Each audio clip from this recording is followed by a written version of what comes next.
Romanos capítulo 12, versos 1 e 2. Rogo-vos, pois, irmãos, pelas misericórdias de Deus, que apresenteis o vosso corpo por sacrifício vivo, santo e agradável a Deus, que é o vosso culto racional.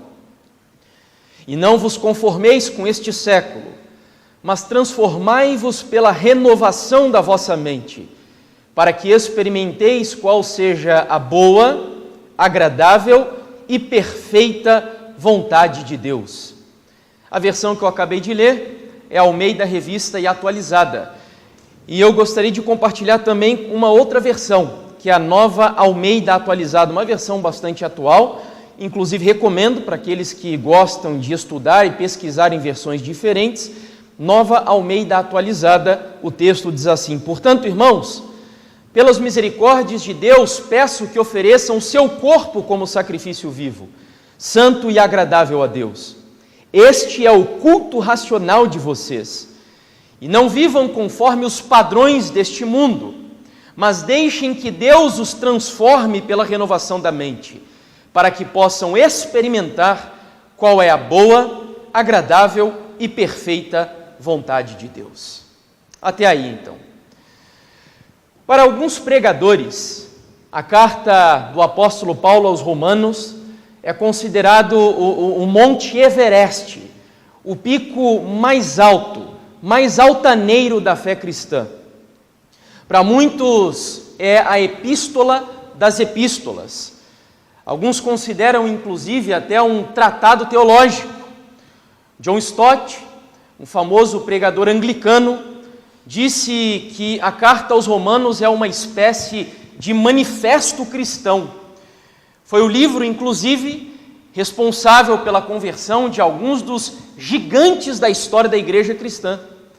Da última vez que estive aqui compartilhando a mensagem com vocês, não sei quantos recordam, eu contei um pouquinho da história de conversão de Agostinho de Hipona. E o livro de Romanos foi o responsável por produzir no coração dele uma impressão profunda a ponto de levá-lo a uma experiência de conversão com Deus. Além dele, nós poderíamos falar de Lutero, John Wesley, grandes nomes do cristianismo que tiveram a vida impactada e transformada através da pregação do livro de Romanos. Até o capítulo 11 desse livro, o apóstolo Paulo se preocupa em discorrer sobre o tema da salvação. É o tema da justificação pela fé por excelência, o dom gratuito de Deus em perdoar os nossos pecados sem que façamos absolutamente nada. A preocupação de Paulo até o capítulo 11 é mostrar que Jesus fez um sacrifício por nós na cruz do Calvário como prova da misericórdia de Deus. Ele vai repetir isso muitas vezes até o capítulo 11. Se você quiser olhar aí rapidamente na sua Bíblia, Romanos capítulo 11, do verso 30 até o 36, eu não vou ler, mas ele repete várias e várias vezes a palavra misericórdia, dando ênfase até o capítulo 11 nesse atributo de Deus, mostrando que nós somos salvos, nós fomos reconciliados, justificados, perdoados, porque Deus é um Deus misericordioso.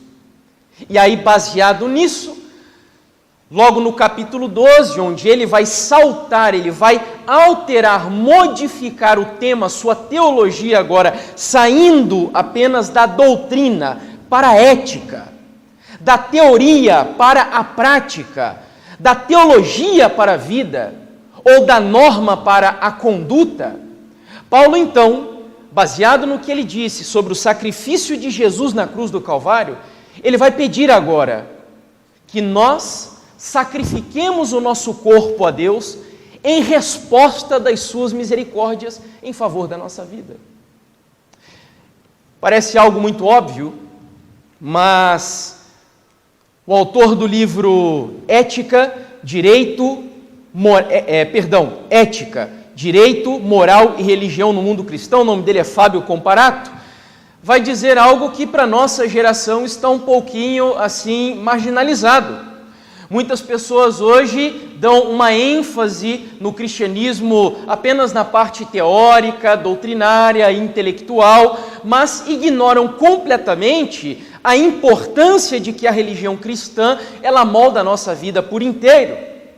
E aqui o Fábio Comparato vai dizer que o Deus da Bíblia não se limita a propor dogmas de fé à adesão dos fiéis, mas proclama, antes de tudo, normas imperativas de conduta a serem escrupulosamente observadas na vida todos os dias. Então o que Paulo vai fazer é uma transição da teoria para a prática, porque Deus é misericordioso, é amor, porque Ele nos alcançou de forma gratuita, Ele espera agora que a minha resposta de amor a Ele seja oferecer o meu corpo em sacrifício vivo, santo e agradável a Deus, que é o culto racional. Voltando para o texto que lemos, eu peço a você que mantenha a Bíblia aberta, Romanos capítulo 12, verso 1, ele diz: rogo-vos, pois, irmãos, pelas misericórdias de Deus. Essa palavra rogar, que está aí no começo do verso, significa literalmente exortar, admoestar, encorajar. Eu vejo quase que Paulo aqui falando à igreja de forma apaixonada, emocionada. Muitas vezes nós adventistas, os irmãos presbiterianos também, estamos habituados a uma religião muito ou meramente racional, muito cognitiva, e esquecemos que a religião, que a pregação, envolve sentimentos, emoções, e Paulo está falando aqui de forma apaixonada para a igreja, dizendo: eu rogo a vocês, eu imploro a vocês, eu clamo a vocês, pelas misericórdias de Deus. O curioso é que no paganismo, o que acontece é a inversão do que acontece no cristianismo. No paganismo, o adorador oferece certas coisas com o propósito de agradar os deuses, ou de amenizar a ira dos deuses. Mas no cristianismo é o contrário, e Paulo deixa isso claro aqui. Deus é a própria oferta. Deus se oferece para o adorador. E com base na oferta que Ele mesmo faz em nosso favor, porque Ele se entregou por nós, Paulo agora está rogando: olha, igreja, irmãos do Água Verde, vocês que nos assistem dos seus lares, eu imploro a vocês que, baseado no que Jesus fez por vocês na cruz do Calvário, pelas misericórdias dEle, porque Ele deu a vida dEle para vocês, eu imploro que agora você entregue o seu corpo a Ele. Ali há uma conjunção no versículo 1, capítulo 12, que é a conjunção pois. Rogo-vos, pois, irmãos, pelas misericórdias de Deus. Essa conjunção conecta imediatamente com o que Paulo falou até o capítulo 11 de Romanos. É como se Paulo estivesse dizendo: olha, leia toda a epístola até o capítulo 11. Você vai encontrar ali a graça de Deus, a misericórdia de Deus, a adoção de filhos, o dom do Espírito Santo e a admissão a nós como gentios, à igreja de Cristo. E baseado em tudo isso que eu falei até o capítulo 11, eu espero algo de vocês agora. E aí, ele faz uma doxologia, eu acho fenomenal, são uma das palavras mais bonitas da Bíblia, e eu vou ler só o versículo 36 do capítulo 11, que é o último versículo antes de começar o capítulo 12. E aí ele diz assim: olha, porque dele, e por meio dele, e para ele, são todas as coisas, a ele, pois, a glória eternamente. Amém. E aí, baseado nisso, Paulo começa o capítulo 12, versículo 1. E vamos à primeira lição. A primeira lição que vamos tirar aqui do texto em tela é a seguinte: o nosso corpo deve ser consagrado a Deus. Eu vou ler o texto, versículo 1, capítulo 12, onde ele disse: rogo-vos, pois, irmãos, pelas misericórdias de Deus, que apresenteis o vosso corpo em sacrifício vivo, santo e agradável a Deus, que é o culto racional. A palavra apresentar que aparece aí no texto, ela nos remete aos cerimoniais, rituais do santuário no Antigo Testamento. Quando o adorador vinha até o altar de sacrifício e apresentava o animal como uma oferta ao Senhor. Deus, portanto, Ele quer pegar a nossa mente, nós principalmente adventistas que acreditamos na mensagem do santuário celestial, e tudo isso é muito bonito. É lindo compreender que Jesus está lá no santuário celestial, intercedendo por nós, fazendo a obra de investigação, mas o que ele faz lá não tem validade nenhuma se a minha vida aqui na terra não for uma resposta ao que ele está fazendo no céu. Portanto, Paulo, que tinha uma mente judaica, ele usa a palavra, o verbo apresentar, forçosamente, trazendo à mente do seu povo os cerimoniais do santuário. Mas agora o sacrifício de hoje não é o sacrifício de um animal, e tampouco é um sacrifício morto. Paulo pede que façamos um sacrifício do nosso corpo, e esse sacrifício tem que ser um sacrifício vivo. Aqui nós temos um exemplo de um sacrifício vivo na Bíblia. Isaque foi um sacrifício vivo. E de alguma forma as palavras de Paulo nos remetem também a Isaque, porque assim como o filho de Abraão, voluntariamente, de forma inocente até eu diria, como uma criança, se entregou, como disse, de maneira voluntária no altar no Monte Moriá, Deus espera que eu, da mesma forma, apresente a Ele, inocentemente, voluntariamente, o meu corpo em sacrifício vivo. Isaque foi literalmente um sacrifício vivo. Algo morreu de Isaque naquele altar. E o que morreu de Isaque naquele altar foi o seu eu. As suas paixões, a sua vontade própria. Ele era um jovem, alguns dizem cerca de 17 anos, poderia ter dado uma pancada no seu pai, saído correndo daquele altar, mas voluntariamente, porque compreendia o amor de Deus e a submissão paterna, ele se entregou nas mãos do Senhor. Embora o eu dele tenha morrido ali, quando Deus disse a Abraão, já basta, porque agora eu sei que temes a Deus. Então, ele apresenta o cordeiro, Isaque se levanta do altar, literalmente, como um sacrifício vivo. Queridos, nós estamos falando de um assunto aqui bem importante para a nossa geração. Nós temos hoje dois extremos em nossa época. O extremo daqueles que cultuam o corpo. Aqueles que adoram o corpo, que veneram o corpo, que idolatram literalmente o corpo, que vão para as academias com o propósito apenas de serem ou de fazerem do seu corpo uma propaganda para a sociedade. Nas redes sociais, seja lá no Facebook, no Instagram e muitas outras redes, mulheres e homens têm usado as redes para propagarem, fazerem publicidade do seu corpo. Esse é um extremo. O outro extremo, eu diria, é o daqueles que acreditam que o corpo pertence a você, que eu sou o dono do meu corpo, que eu tenho autonomia sobre o meu corpo, e eu faço com ele o que eu quiser. Deus não precisa se meter no que eu quero fazer com o meu corpo. Se eu quiser praticar sexo antes de se casar, eu pratico. Se eu quiser comer qualquer coisa ainda que prejudique a minha saúde, eu como. Se eu quiser me tatuar, perfurar o meu corpo inteiro, quem manda no meu corpo sou eu. E é sobre esse aspecto um pouquinho mais liberal, no que diz respeito ao trato para com o corpo da nossa geração, que eu quero me deter aqui um pouquinho com vocês. E o primeiro exemplo que eu gostaria de trazer, a gente vai gastar um pouco mais de tempo nessa primeira lição, nas outras passamos um pouquinho mais rápido, mas ela vai lançar a base para a nossa reflexão. No ano de 2015, foi lançado um filme nacional chamado Olmo e a Gaivota. A história do filme tinha um objetivo muito claro, que era sensibilizar o coração dos espectadores para se engajarem na causa pró-aborto.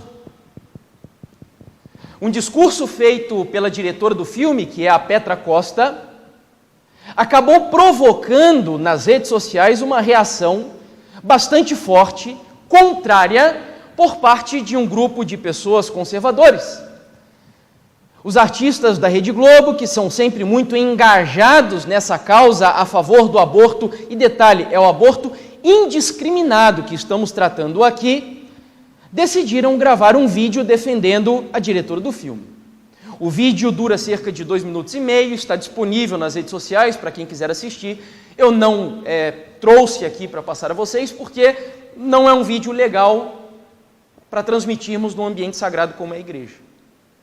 Mas, no decorrer do vídeo, uma das atrizes, que é a Bárbara Paz, cita a seguinte frase: toda mulher é dona do seu corpo, faz com ele o que quiser.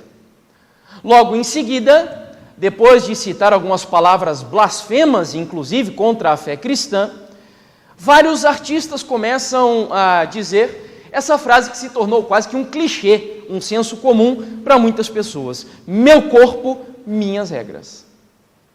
Eu queria que nós saíssemos aqui, porque não é o meu interesse hoje, nesse momento, dessa discussão relacionada ao aborto, não é essa a minha intenção. Mas eu queria que nós tomássemos essa frase, as duas que foram publicadas, onde ela diz, meu corpo, minhas regras, e entendêssemos que este é um pensamento que predomina em nossa geração. Como eu acabei de dizer, as pessoas acreditam que eu faço o que eu quiser da minha vida. Quem manda no meu corpo sou eu. Eu não preciso prestar contas a ninguém daquilo que eu faço com o meu corpo. É isso que está nas entrelinhas dessa frase que vimos aí. Mas, queridos, isso não está nem um pouco em harmonia com o que a Bíblia fala a respeito do corpo dos seres humanos. Eu sempre digo que essa frase, ela cabe bem na mente de um evolucionista, talvez. Aqueles que acreditam que o nosso corpo nada mais é do que um amontoado de células, podem sim pronunciar essa frase dizendo o corpo é meu e as regras são minhas.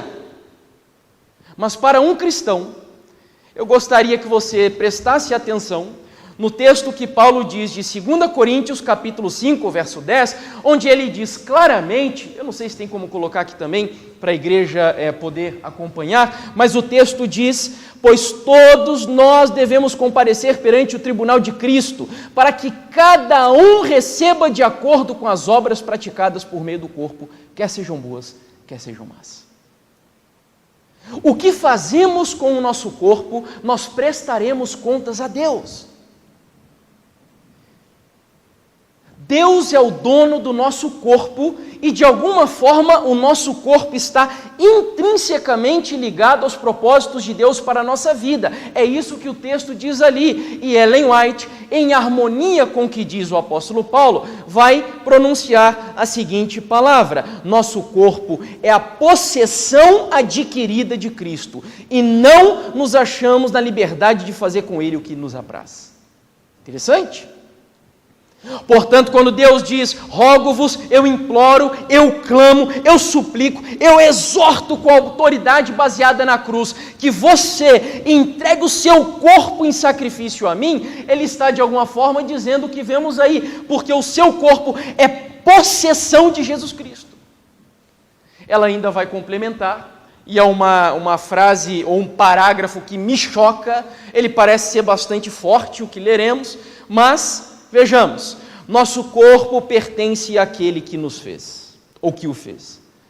E estamos no dever de tornar-nos inteligentes com relação aos melhores meios de preservá-lo da ruína.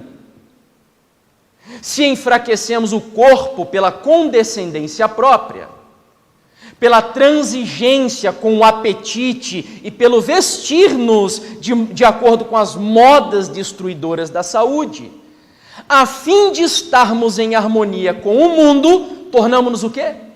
Inimigos de Deus. Uau! Mas como assim? Dá a impressão que Ellen White está inventando uma teologia sobre o corpo que não encontra amparo bíblico. Tudo bem, eu concordo que também não devo exagerar e me unir com aqueles que dizem meu corpo e minhas regras, mas chegar ao ponto de dizer que se eu não ofereço o meu corpo em sacrifício santo e agradável a Deus, que eu me torno inimigo de Deus, parece que isso é um pouco de radicalismo, fanatismo, legalismo. Será? Ellen White nada mais está fazendo aqui do que ecoar as palavras do apóstolo Paulo. Na sua primeira carta aos Coríntios, capítulo 3, Paulo disse assim, não sabeis que sois santuário de Deus e que o Espírito de Deus habita em vós? Eu acho isso daqui fenomenal. Se alguém destruir o santuário de Deus, o que acontecerá? Deus o destruirá, porque o santuário de Deus que sois vós é sagrado. Então, quando Paulo diz que aquele que não cuida do seu corpo, que é o santuário de Deus, ou o templo do Espírito Santo, Deus o destruirá, ele está também preparando o terreno para aquilo que Ellen White disse mais à frente, de que a pessoa que não cuida do corpo se torna inimiga de Deus. Eu preciso ser sincero e transparente aqui com vocês, ao dizer que o foco de Paulo nessa passagem é a questão da imoralidade sexual. O contexto mostra que Paulo estava falando sobre a imoralidade sexual, e é um assunto que nós poderíamos muito bem falar aqui também. Mas não é o nosso foco hoje. Mas eu gostaria, quem sabe, um dia de tratarmos sobre a questão da imoralidade, porque a nossa geração hoje também está bebendo nessas fontes demoníacas da imoralidade sexual. Jovens praticando sexo antes de se casar, é homossexualidade, homem com homem, mulher com mulher, e muitos tentando transformar isso em uma mera escolha cultural, onde a igreja deve se adaptar a esses padrões culturais da sociedade. Mas isso não é cultura, é um princípio estabelecido pela palavra de Deus. Só que o meu foco hoje aqui não é a questão da imoralidade, é a saúde. E se bem é certo que Paulo, ele não está falando sobre saúde, mas há um princípio no versículo que acabamos de ler. E o princípio que vemos são dois, basicamente. Em primeiro lugar, o meu corpo pertence a Deus, e em segundo lugar, eu preciso cuidar dele da melhor maneira possível. Como a nossa geração se encontra no que diz respeito aos cuidados com a saúde e com o corpo? Eu quero mostrar alguns dados aqui para vocês. Será que esse assunto é importante? Será que precisamos falar sobre o cuidado do corpo em nossos dias, o cuidado da saúde? Olha só, afinal de contas vivemos na geração da informação. Médicos, psicólogos, psiquiatras, nutrólogos e etc. são formados todos os anos, produzindo teses de mestrado, dissertação de mestrado, tese de doutorado, TCCs e por aí vai, etc, etc. Vivemos em uma geração onde muitos dizem que é a geração da informação. Nós vamos no Google e ali estão informações e conhecimentos. Teoricamente, nós deveríamos ser a melhor geração que já existiu no planeta Terra, ao menos no que diz respeito à saúde física, emocional e espiritual. Mas olha o que os dados nos mostram. Primeiro, Augusto Cury é um dos psiquiatras, se não o psiquiatra mais famoso e conhecido do Brasil, diz que 50% da população mundial, cedo ou tarde, desenvolverá algum transtorno psiquiátrico. Transtorno psiquiátrico, ali estão alguns deles, que assim não dá para você ver, está cortado, mas depressão, síndrome do pânico, esquizofrenia, estresse, bipolaridade e etc. 50% da população, você tem ideia do que é isso?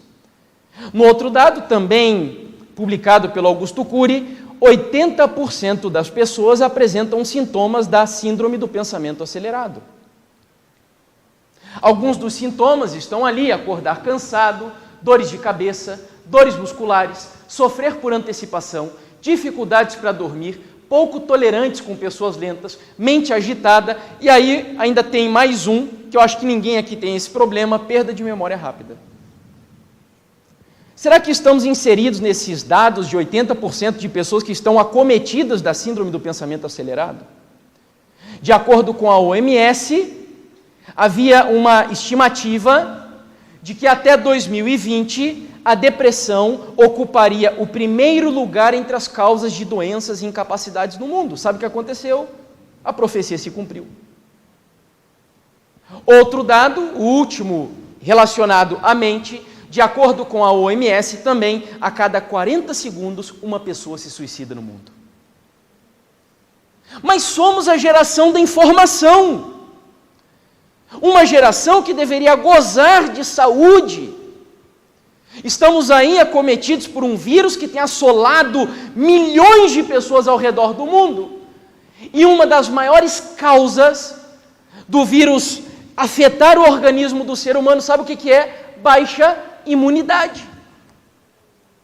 E aí, saindo um pouco dos dados da mente, passando para os dados físicos agora, a OMS diz que 17 milhões de pessoas morreram ou morrem por ano vítimas de doença do coração. No outro dado, 371 milhões de pessoas são portadoras de diabetes com idades entre 20 a 79 anos. Eu conheci uma garotinha com cerca de 9 anos de idade que já tinha diabetes e triglicerídeos altos por causa da má alimentação promovida pelos pais dentro de casa.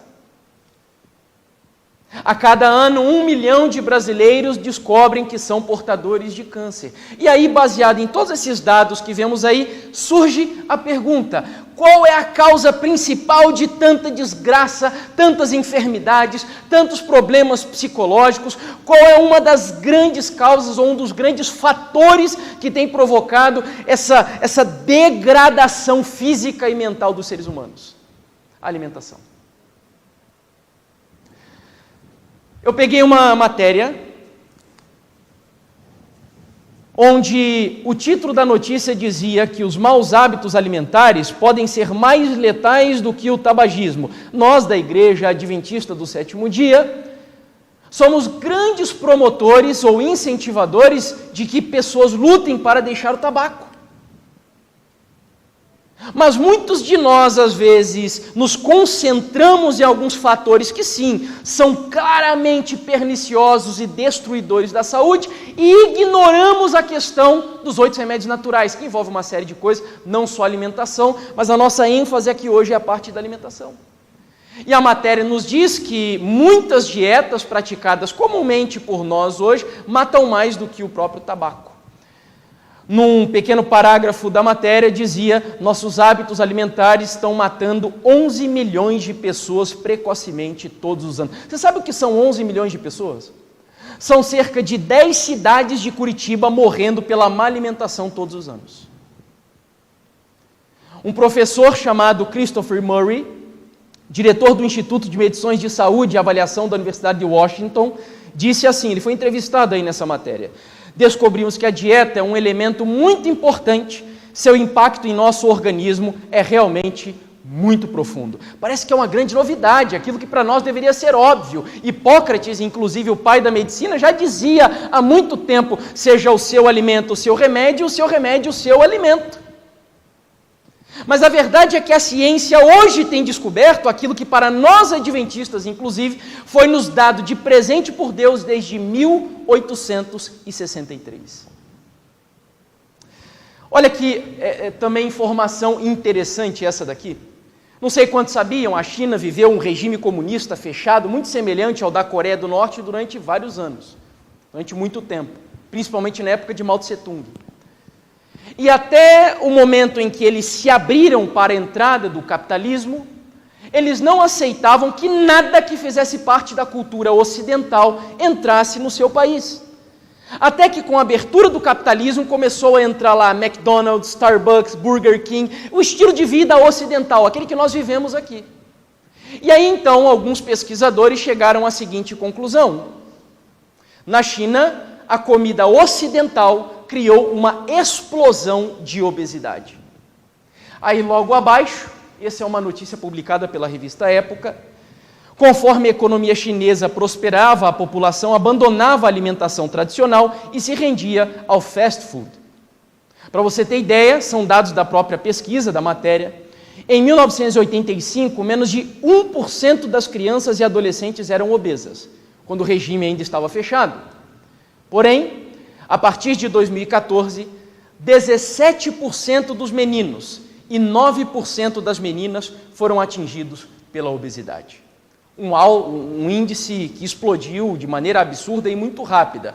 E aí, um dos entrevistados nessa matéria, o professor David Noca, que é especialista em obesidade e professor na Universidade de Montpellier, na França, disse assim: estamos convencidos de que a adoção da comida ocidental e, em particular, da junk food, que é o fast food, a comida lixo, numa tradução literal, hambúrguer, batata frita e etc., e refrigerantes, uma superalimentação de alto teor calórico é a causa deste fenômeno. E aí, queridos, enquanto eu preparava esse tema, eu lembrava do seguinte: Muitos no mundo aí fora, porque tem algum propósito, algum objetivo na sua vida, eles cuidam da saúde com o objetivo de alcançar esse propósito. É o Deus deles, é o culto que eles praticam. Por exemplo, Cristiano Ronaldo. Cristiano Ronaldo vive para o futebol. E aí eu lembro de uma matéria onde perguntaram a ele o que ele achava sobre o seu filho. Se o filho tinha potencial para ser um bom jogador. E ele respondeu: olha, ele é habilidoso, ele pode chegar longe, só que ele ainda come muita batata frita e refrigerante, e isso não pode fazer parte da dieta dele. Ou seja, porque ele tem um alvo, um objetivo, um propósito de vida, certamente ele tem praticado um estilo de vida que entra em harmonia com aquilo que ele quer chegar. E agora eu volto ao que falamos no princípio. Rogo-vos, pois, irmãos, pelas misericórdias de Deus, cuidem do corpo de vocês. O corpo de vocês pertence a Deus. O corpo de vocês é santuário de Deus, é dádiva de Deus, porque Deus os amou, porque Jesus deu a vida por vocês na cruz do Calvário. Não tratem o corpo de vocês como se fosse um latão de lixo. Eu rogo a vocês, Paulo está dizendo. Ellen White conclui aqui essa nossa parte, primeira lição do texto, dizendo assim: é impossível ao homem apresentar o seu corpo em sacrifício vivo, santo e agradável a Deus, enquanto persistir na condescendência com hábitos que o privam do vigor físico, mental e moral. E sabe o que mais me entristece? Ela não está dizendo aqui que é uma questão de escolha, ela diz que é impossível oferecermos o corpo em sacrifício vivo, santo e agradável a Deus, enquanto condescendemos com hábitos perniciosos à saúde. E como eu dizia, sabe o que mais me entristece? Nós adventistas não estamos apenas atrasados na mensagem de saúde. Nós realmente recuamos nas lições que Deus nos deu há tanto tempo. Eu cito apenas um exemplo aqui. Durante muitos anos, os adventistas tinham claro que, por exemplo, beber café era algo terrível, era pecado inclusive. Ellen White fala claramente sobre isso nos seus livros, que nos orientam a respeito da mensagem de saúde. Mas hoje nós recuamos tanto nesse assunto, que voltamos a praticar aquilo que era condenado, é condenado por Deus através da sua mensageira. A questão da carne nem se fala, muitos de nós hoje tentamos usar desculpas, até dizendo que comer carne não é pecado, de fato acredito que não é o fato de comer ou beber que me levará ou me tirará do reino dos céus. Queridos, esse não é o mérito da questão. O que está aqui em tela, em foco, o âmago da nossa discussão é: Deus te ama, Deus te amou, Jesus deu a vida por você, Jesus entregou-se completamente por você, sem reservas nenhuma. E Paulo, ecoando as palavras do Espírito de Deus, está dizendo: por amor a Ele, pelas misericórdias dEle, eu rogo a você, entregue o seu corpo em sacrifício vivo, santo e agradável a Deus. Em outras palavras, faça o seu melhor para Deus. Porque é impossível agradá-lo, como vimos ali na citação de Ellen White. Bom, segunda lição, e nas outras nós passaremos um pouquinho mais rápido. A consagração do corpo é um ato de adoração a Deus. Nós não estamos aqui tratando de um tema qualquer, estamos falando de adoração. Saúde e adoração são dois assuntos que estão combinados. E voltando para o texto que lemos em Romanos capítulo 12, rogo-vos, pois, irmãos, versículo 1, pelas misericórdias de Deus, que apresenteis o vosso corpo por sacrifício vivo, santo e agradável a Deus, que é o vosso quê? Culto racional. Paulo aqui então faz uma conexão do cuidado com o corpo, da santidade do corpo, com o culto que prestamos a Deus. É lógico que se eu não trato o meu corpo de forma divina ou da maneira como Deus gostaria, no lugar de estar cultuando a Deus, eu estou cultuando a quem? Nós só temos duas pessoas em conflito nesses últimos dias. Ou pelo meu estilo de vida eu cultuo a Deus, ou pelo meu estilo de vida eu cultuo ao mal, ao maligno, ao Deus desse mundo. Rogo-vos, irmãos, que apresenteis o corpo em sacrifício vivo e agradável a Deus, que é o culto racional. E aí o comentário bíblico adventista, falando especificamente sobre essa passagem, diz assim, eu não tirei essa ideia apenas da minha cabeça, estudando individualmente, não, já tem outros estudiosos que chegaram à mesma conclusão. O crente realiza um ato de adoração espiritual, oferecendo a Deus um corpo santo e saudável, juntamente com mente limpa e coração consagrado. É adoração. Cuidar da saúde, como diz o tema da nossa mensagem, é adorar a Deus. E quando eu deixo de cuidar da saúde, de alguma forma eu estou dando glórias a outro indivíduo, como acabei de dizer. Você vai lembrar, em 1 Coríntios capítulo 31, o apóstolo Paulo diz lá, quer comais, quer bebais, ou façais outra coisa qualquer, fazei tudo para o quê? Para a glória de Deus. Nós devemos comer, nós devemos nos vestir, devemos assistir, devemos ouvir, tudo o que fazemos na nossa vida deve ser feito para a glória de Deus. E isso é adorar ao Senhor. Então, quando Paulo diz oferecer o corpo em sacrifício vivo, santo e agradável, que é o culto racional, o que ele está dizendo é, fazendo isso, oferecer o corpo em sacrifício vivo, você estará adorando, glorificando, honrando o nome de Deus. Glorificar a Deus.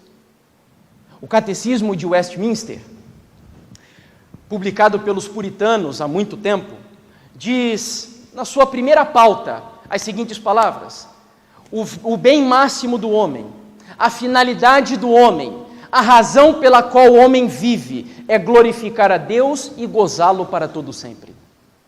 Em outras palavras, não há outro motivo pelo qual vivemos aqui nesse mundo. Nós vivemos para a glória de Deus. Então, quando eu abro o meu guarda-roupa, quando eu abro a minha geladeira, quando eu vou ao mercado, quando eu ligo o meu televisor, quando eu conecto a internet no meu smartphone, seja lá fazendo o que for, Deus precisa ser glorificado pelo seu estilo de vida. Porque, como eu tenho dito, a adoração não é apenas uma mudança de credo, é uma mudança no estilo de vida.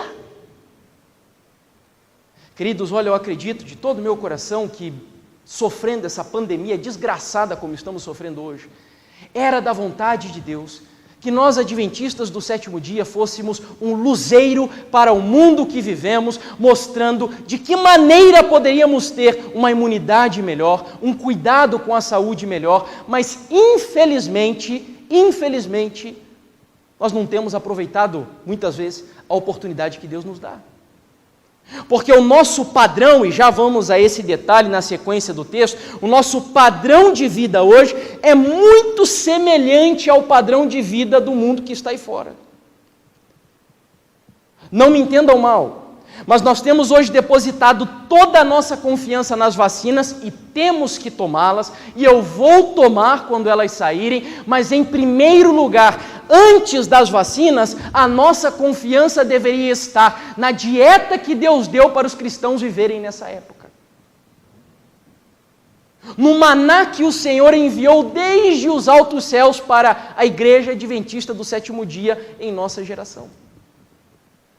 Porque Ele seria glorificado se assim o fizéssemos através do nosso estilo de vida. Abra aí a sua Bíblia no livro de 1 Coríntios, capítulo 6, versos 19 ao 20. 1 Coríntios, capítulo 6, versos 19 ao 20.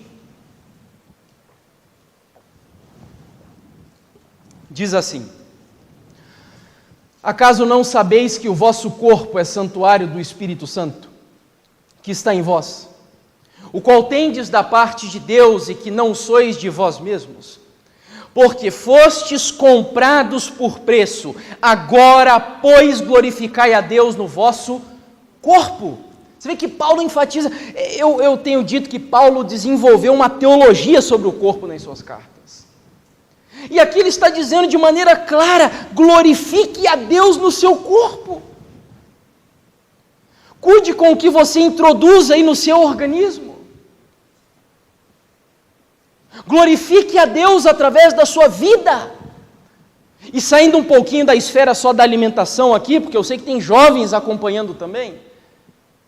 Se você é daqueles que atravessa noites e noites assistindo séries violentas, que promovem sexo à vontade, mentiras, feitiçarias, você não está glorificando a Deus no seu corpo. Glorifique a Deus no seu corpo, é o que diz aqui o apóstolo Paulo, porque o seu corpo é o templo do Espírito Santo de Deus, queridos. E pode parecer um pouco radical o que eu vou dizer, mas o Espírito Santo de Deus não pode habitar em um corpo imundo que não se prepara para recebê-lo. Vejam o que dizem aqui essas citações. Para não ficarmos só no meio adventista, eu vou citar aqui as palavras do pastor Hernandes Dias Lopes, é um pastor presbiteriano, comentando esse verso, ele diz assim: glorificamos a Deus em nosso corpo quando contemplamos o que é santo, quando nossos ouvidos se deleitam no que é puro, quando nossas mãos praticam o que é reto, quando os nossos pés caminham por veredas de justiça. Em outras palavras, glorificamos a Deus no nosso corpo quando o meu estilo de vida está consagrado a Deus. Ellen White agora vai dizer: ninguém pode honrar, me permitam introduzir ali a palavra glorificar, ninguém pode glorificar a Deus se seguir um procedimento que traga nódoa sobre o corpo ou o espírito. E numa última citação, para irmos para a terceira e penúltima lição: podem os homens, portanto, tornar impuro o seu corpo, que eu acabei de dizer, por pecaminosas condescendências, não santificados, estão inaptos para ser adoradores. Olha que coisa! Lembra da conversa de Jesus com a mulher samaritana? Quando ela perguntou a ele: Senhor, onde devemos adorar? Alguns dizem que é no Monte Gerizim, outros dizem que é no Monte Sião, lá em Jerusalém. Jesus diz: mulher, olha, você não está entendendo. A hora vem, e já chegou, em que os verdadeiros adoradores adorarão ao Pai em o quê? Lembra? Espírito e verdade. E aí vem Ellen White, coloca aqui de novo para a gente, por favor, e diz assim: que não santificados, aqueles que não cuidam do corpo, estão inaptos para ser adoradores o quê? Espirituais. Vamos à terceira lição. Talvez alguns cheguem agora e dizem assim: mas irmão, principalmente jovens, né? Isso tudo é muito difícil. A geração que vivemos tem uma oferta imensa de coisas que é quase impossível, como jovem, resistir. É muito difícil vivermos esse padrão de santidade que Deus nos pede por amor a Ele. E aí Paulo vai nos dar a terceira lição, que é a seguinte: não viver conforme os padrões do mundo. E aí vamos para o versículo 2 do livro de Romanos, capítulo 12. Só vou ler a primeira partezinha do verso, onde ele diz assim: e não vos conformeis com este século. Na outra versão que eu li no começo do tema, ele disse lá: e não vivam conforme os padrões deste mundo.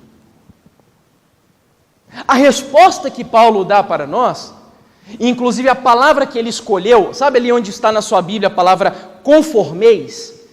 É uma palavra que tem relação com a palavra esquema. O que Paulo está querendo dizer é o seguinte: não entre no esquema, presta atenção aqui, não entre no esquema desse mundo.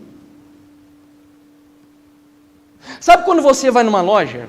Eu fui inclusive a esses dias, teve uma promoção aí de uma marca de tênis, e eu fui aproveitar, só tinha alguns números lá, fui aproveitar para comprar, e aí tiveram alguns tênis, que só tinha numeração 38, meu pé ou é 38 ou é 39, mas geralmente é 38, mas aí dependendo do modelo de algumas marcas, tem que ser 39. E aí eu fui lá na loja, peguei o tênis, só tinha 38 daquele modelo, e eu tive que dar uma forçadinha, mas pobre é terrível, né? Então, entrou, comprei daquele mesmo jeito. A palavra conformeis que Paulo está usando ali, tem relação com isso, é você forçar o seu pé para entrar naquela forma, naquele molde, que não é o seu. Não vos conformeis com este século. Não entre no padrão desse mundo, é o que Paulo está falando. Porque você não foi criado para este padrão, para o esquema desse mundo. Não se esprema para ser aceito no mundo. É o que Paulo está dizendo aqui. Não se conforme com este século. Mas, irmão Jefferson, é normal as pessoas saírem em família para comerem no McDonald's. Não entre no padrão do mundo. É normal as pessoas consumirem açúcar à vontade. Como que eu vou abandonar o meu churrasquinho? É praticamente me tornar um antissocial. Não entre no padrão do mundo, o apóstolo Paulo está dizendo. Não me interpretem mal. Em nenhum momento a Bíblia está sugerindo aqui que eu devo viver uma vida monástica, viver como um ermitão, isolado da sociedade. A minha esposa e eu, nós temos relação com a minha família, meu pai e minha mãe adoram um churrasco, fazem quase todo final de semana, mas nem por isso nós precisamos entrar naquele esquema. Não se conforme com esse mundo. Irmão, é normal, os amigos da minha faculdade, os amigos da escola, todos eles aí já praticam relação sexual antes de casar. É normal. Não entre no padrão desse mundo. Rogo, lembra, não esqueça dessa palavra. Paulo está fazendo um rogo, implorando pelas misericórdias de Deus. Não entremos no padrão desse mundo. E aí, trazendo aqui um comentário de Ellen White, no livro Patriarcas e Profetas, sobre esse apelo que Paulo fez. Deus requer hoje de seu povo, presta atenção que as palavras aqui são impactantes, uma distinção, uma diferença tão grande do mundo, nos costumes, hábitos e princípios, como exigia de Israel antigamente. Se fielmente seguirem os ensinos de sua palavra, existirá esta distinção. Não poderá ser de outra maneira. Uau! Mas eu conheço um monte de cristãos que quase não dá nem para perceber se a pessoa é cristã ou se não é. É porque não estão seguindo os princípios da palavra de Deus. Nós estamos hoje no meio de uma guerra, queridos. E a guerra que estamos vivendo, a preocupação de muitos dos nossos pastores, inclusive, não é tanto com o que está acontecendo lá fora, mas inclusive com o que está acontecendo aqui dentro também. Estamos no meio de uma batalha. O diabo está tentando corromper de todas as maneiras a vida dos jovens, adolescentes, principalmente adventistas, porque ele sabe que a esperança dessa igreja está na próxima geração. Estamos no meio de uma guerra. E Paulo aqui está apelando. Alguns jovens poderiam dizer, mas irmão, olha, como disse, é difícil, porque a nossa sociedade tem tantas ofertas de coisas boas, que é muito complicado negar isso tudo. Mas queridos, olhe para Daniel. 17 anos de idade, Daniel vivendo no meio da Babilônia, Nabucodonosor chega a ele e o faz uma oferta de um monte de coisas para ele consumir. Era uma mesa farta. Eu imagino Daniel, a Babilônia de antigamente, talvez equivalesse aos Estados Unidos de hoje. E aí imagine Daniel vivendo junto à corte de Joe Biden, e o presidente norte-americano diz a ele, Daniel, aqui você está tranquilo, você vai estudar gratuitamente na Universidade de Harvard, terá os melhores professores, eu vou prepará-lo intelectualmente, e além disso você tem passe livre, acesso livre para tudo aquilo que a cultura norte-americana oferece de melhor para os seus cidadãos. Você pode ir quando você quiser no McDonald's, no Starbucks, no Burger King, você pode acessar aí todas as empresas de fast food, de comidas, e enfim.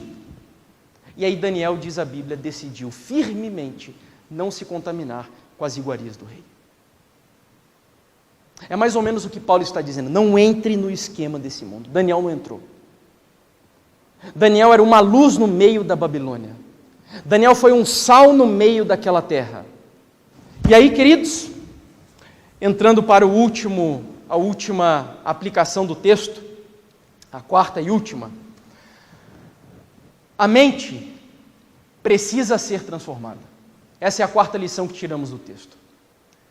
A única maneira de entregarmos o corpo em sacrifício santo e agradável a Deus, a única forma de adorá-lo devidamente, a única maneira de não entrar no esquema do mundo, está ali o segredo.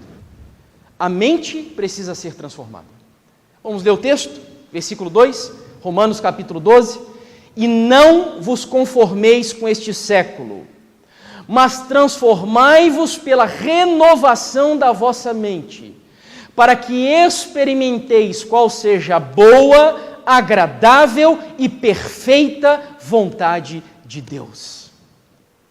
A condição para que eu seja um adorador genuíno, que ofereça o corpo em sacrifício vivo, santo e agradável a Deus, e o adore corretamente, a única condição que Paulo coloca aqui no texto é: a sua mente precisa passar por uma transformação. Literalmente uma metamorfose. Todos sabem o que é uma metamorfose, né? Sabe a borboletinha? Você sabe, já deve ter visto que antes de virar uma borboleta bonita, ela está dentro de um casulo, uma lagarta feia para chouriço. O que Paulo está querendo dizer aqui é, a nossa mente, eu me lembro que uma vez, eu esqueci, ou melhor, eu estava com um amigo, e esse amigo esqueceu, ele tinha comprado carne para dar para os seus cachorros, e ele esqueceu esse pedaço de carne dentro do carro do meu cunhado. Ficou uns 3 dias ali dentro e o Bruno não tinha percebido. Sol. O dia que ele abriu o carro, imagina o fedor que estava. Quando ele pegou a carne, estava cheio de bicho dentro dela, cheio de lava, bicho, aquela coisa nojenta. O que Paulo está querendo dizer é, a nossa mente, antes da conversão, é como essa carne cheia de bicho de lavas. É podre. É uma carne que está em degradação. A nossa natureza é má, queridos. Eu sei que isso parece muito agressivo para nós dizer, mas aquela doutrina que diz que a natureza humana é depravada, de fato o é. Paulo está dizendo que se eu continuo com essa mente caída, essa mente semelhante a de um lagarto, uma lava, eu jamais conseguirei me adequar ao que Deus me pede, um corpo sacrificado a Ele. E por isso Ele diz que nós precisamos passar por uma metamorfose. Sabe o que é essa metamorfose? Essa mesma palavra que Paulo utiliza no verso, transformai-vos, foi usada para Jesus no Monte da Transfiguração. Quando Jesus foi glorificado, quando Jesus foi transfigurado, quando a sua divindade, ela transcendeu a humanidade. O que Paulo quer dizer aqui é, queridos, alimente a sua natureza espiritual. Leia a Bíblia, viva uma vida de oração, busque obedecer o que você estuda nos livros da serva do Senhor, e pouco a pouco a sua vida, os seus hábitos serão transformados, mudados. Transformai-vos pela renovação da vossa mente. Sabe que doutrina é essa? No meu ponto de vista, uma das doutrinas mais bonitas que a Bíblia diz, chamada regeneração. Alguns teólogos dizem que o milagre da regeneração é maior do que o da criação. Porque quando Deus cria, Ele cria do nada. Agora, quando Ele regenera, Ele pega a sua mente caída, podre, má, e vai transformar, não numa mente qualquer.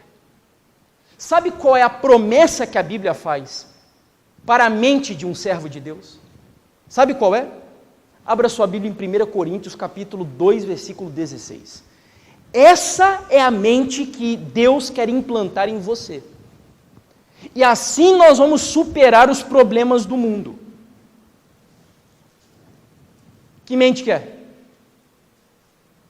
Conseguiram encontrar? A mente de quem? A mente de Cristo. Amém, queridos? Olha que promessa. Paulo não está aí apenas citando uma frase. Ele está fazendo uma promessa de que todo aquele que desejar, Ele vai transformar a minha mente. A minha mente, as pessoas me veem hoje e acham que eu sempre fui assim, que eu nasci numa família cristã e tal. Queridos, a minha mente era pecadora, era terrível, era baixa. Eu falava um monte de palavrão, gostava de coisas que não prestava, enfim. Mas Deus pode pegar a sua mente e mudá-la radicalmente de tal maneira que ela não vai ficar parecida com a mente do pastor, com a mente de um ancião, não. Ela vai ficar parecida com a mente de Jesus Cristo. Que coisa maravilhosa. Pensar no que Jesus pensa, ir para os lugares que Ele iria, comer como Ele comeria, como Ele se alimentaria em nossa época, Transformai-vos pela renovação, uma mudança da mente. Olha que bonita essas palavras aqui do Warren Wiersbe. Ele diz assim: se o mundo controla a nossa maneira de pensar, somos conformados, mas se Deus controla a nossa maneira de pensar, somos transformados. Louvado seja Deus! Sabe qual é a diferença? É que o mundo, ele faz uma pressão externa em você. O mundo é cruel. Satanás é um sem vergonha, é covarde, porque ele te espreme por fora para você se moldar ao que ele quer. Deus não. Deus não te conforma, Deus te transforma. Enquanto o mundo vem de fora para dentro, Deus vem de dentro para fora. Ele muda a sua mente, a sua forma de pensar, os seus hábitos. E aí tem muitas pessoas hoje que fazem reformas exteriores, mas não mudou aqui dentro. Ele vai passar 1 ano, vai passar 2, no máximo 3 anos, vai voltar atrás. Porque se não houver mudança de mente, mudança de hábitos, de pensamentos, de nada adianta. E aí, a última citação que leio, aqui do John Stott, ele diz assim, também comentando sobre o verso: se quisermos levar uma vida reta, precisamos ter pensamentos retos. Se quisermos ter pensamentos retos, precisamos ter uma mente renovada. Uma vez que nossa mente foi renovada, devemos estar preocupados, não com o caminho do mundo, mas com a vontade de Deus, a qual nos transformará. Queridos, eu encerro comentando que o grande conflito entre o bem e o mal hoje, ele se dá numa área, é na sua mente. Cristo e Satanás estão disputando um órgão do seu corpo, a sua mente. O diabo não está preocupado com o que você assiste. O diabo não está preocupado com o que você come. O diabo não está preocupado com o que você ouve. O objetivo de Satanás é conquistar a sua mente. Tudo isso que eu citei aqui são apenas caminhos através dos quais ele acessa a sua mente. Porque só Deus tem acesso à nossa mente, concorda comigo? Só Deus tem acesso direto à nossa mente. Já que o diabo não consegue controlar os seus pensamentos, a sua vontade, ele vai usar o que nós chamamos de avenidas da alma, os sentidos, o que você toca, o que você assiste, o que você ouve, para acessar. E sabe por quê? Dá para eu descer aqui, Léo, posso descer aqui? E sabe por que o diabo quer tanto a sua mente? Tem uma citação de Ellen White, depois você olha no livro Primeiros Escritos, onde ela diz que em 1844, Jesus saiu do lugar santo e passou para o lugar santíssimo. Quando ele entrou no lugar santíssimo, ele encontrou lá dentro o terceiro anjo. Ele pegou um pergaminho, entregou na mão do terceiro anjo e deu uma ordem ao terceiro anjo dizendo: vá ao planeta Terra e entregue essa mensagem para os habitantes do globo. O anjo obedeceu, a mensagem foi dada. Quando ele entregou a mensagem, diz ela que ele apontou para o santuário celeste. E aí ela complementa o texto de maneira brilhante, dizendo assim: a mente, presta muita atenção aqui agora, tá? Eu preciso que você concentre nisso, é o suprassumo dessa mensagem. Ela diz: a mente de todos aqueles que aceitaram a mensagem do terceiro anjo entrou com Jesus Cristo lá dentro do lugar santíssimo. E agora, atenção, sabe qual é a única maneira do diabo derrotar um adventista do sétimo dia? Sabe qual é a única maneira?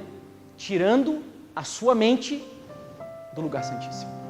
E como ele faz isso? Mudando os seus hábitos. Simples, entendeu? É por isso que o jogo, a grande batalha entre o bem e o mal hoje gira em torno da mente.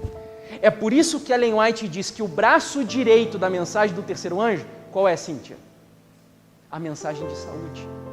Ela não é a mensagem do terceiro anjo, mas ela é o braço direito. Quando a gente usa o braço direito, imagine a gente falar que o Alex, os anciãos, são o braço direito do pastor aqui na igreja. O que isso significa? O apoio, a ajuda fundamental. Por que a mensagem de saúde é o braço direito da mensagem do terceiro anjo? Porque ela vai nos dar o suporte para manter a nossa mente com Jesus no lugar santíssimo e tomarmos decisões corretas aqui nessa vida. Transformai-vos pela renovação da vossa mente. Que em nome de Jesus, Deus nos ajude porque vivemos numa geração caída, difícil, mas pela graça de Deus é possível vivermos aquilo que Deus espera para nós. Primeiro, oferecer o nosso corpo em sacrifício vivo para Deus. Segundo, cuidar da saúde é um ato de quê? Adoração, não é qualquer coisa, é adorar a Deus.